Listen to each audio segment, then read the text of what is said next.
Assalamualaikum warahmatullahi wabarakatuh. Perkenalkan, nama saya Nur Septiani dari kelas 1 KPIE. Di sini saya akan mempresentasikan hasil PowerPoint saya yang telah saya buat, yaitu materi Ulumul Hadis pertemuan ke-7 tentang pembagian hadis ditinjau dari segi aspek kuantitas rawi dan skema sanad hadis. Yang pertama yaitu ada hadis mutawatir. Pengertian hadis mutawatir sendiri yaitu secara bahasa kata mutawatir berarti mutabi, yakni berturut-turut, beruntun, susul menyusul. Secara istilah, hadis mutawatir adalah suatu hadis hasil tanggapan dari panca indera yang diriwayatkan oleh sejumlah besar periwayat yang menurut adat kebiasaan mustahil mereka berkumpul dan bersepakat untuk berdusta. Yang kedua yaitu syarat-syarat hadis mutawatir. Yang pertama, diriwayatkan oleh banyak orang. Selanjutnya yaitu tidak mungkin sepakat untuk berbohong. Yang ketiga, terjadinya di setiap tingkatan sanad, mulai dari awal hingga akhir sanad. Yang terakhir, sandaran beritanya indrawi. Indrawi di sini maksudnya bentuk tahammul atau penerimaannya harus mengatakan bahwa kami telah mendengar, kami telah melihat, ataupun kami telah merasakan. Kemudian selanjutnya yaitu klasifikasi hadis mutawatir. Hadis mutawatir terbagi menjadi dua, yaitu hadis mutawatir lafzi dan hadis mutawatir maknawi. Hadis mutawatir lafzi yaitu hadis yang diriwayatkan oleh banyak periwayat dengan redaksi atau lafaz dan makna yang sama.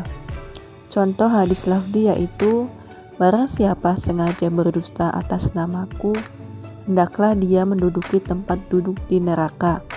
Hadis riwayat Bukhari. Berikutnya hadis mutawatir maknawi yaitu hadis mutawatir yang susunan redaksi atau lafadznya berbeda-beda antara periwayat yang satu dengan yang lainnya, tetapi prinsip maknanya sama.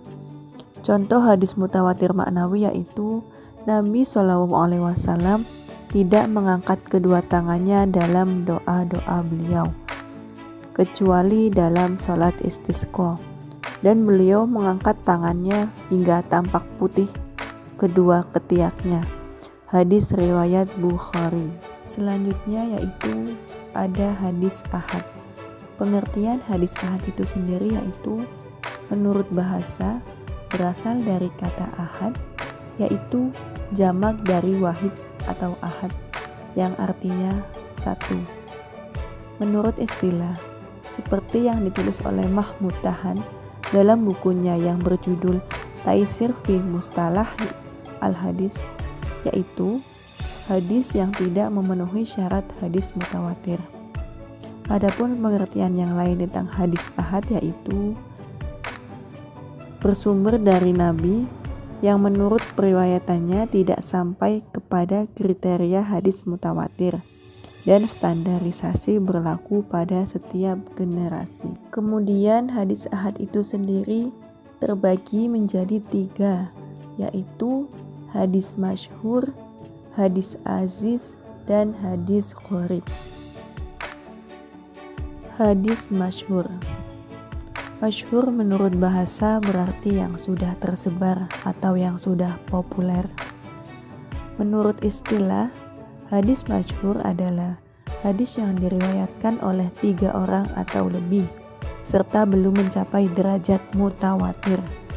Adapun contoh hadis masyhur di sini yaitu salah satunya, sesungguhnya Allah tidak mencabut ilmu dengan sekaligus, akan tetapi Allah mencabutnya dengan diwafatkannya para ulama. Hadis riwayat Bukhari. Selanjutnya yaitu hadis aziz. Hadis aziz menurut bahasa yaitu hadis yang mulia atau hadis yang kuat dan hadis yang jarang ditemukan keberadaannya. Salah satu ulama mendefinisikan hadis aziz sebagai hadis yang diriwayatkan oleh dua orang, walaupun dua orang periwayat tersebut terdapat pada satu tobaqoh saja. Kemudian setelah itu orang-orang ikut meriwayatkan.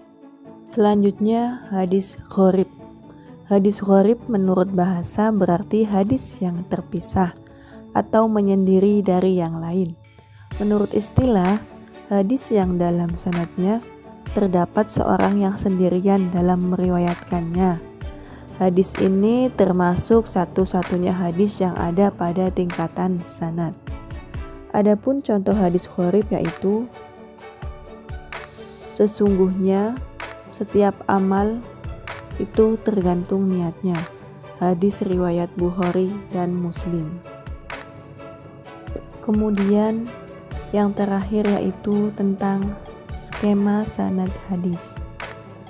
Adapun di sini saya tampilkan contoh skema sanad hadis masyhur, yang dimana dijelaskan bahwa hadis itu berasal atau berawal dari Rasulullah, lalu dari Rasulullah ke sahabat, dari sahabat kemudian ke tabi'in, dari tabi'in kemudian ke tabi'at tabi'in, lalu sampai kepada Imam Muslim. Demikian pemaparan materi yang telah saya sampaikan, dikutip dari buku pelajaran siswa ilmu hadis kurikulum 2013 kelas 11. Mudah-mudahan apa yang saya sampaikan bisa Anda pahami. Sekian dan terima kasih. Billahi taufik wal hidayah. Wassalamualaikum warahmatullahi wabarakatuh.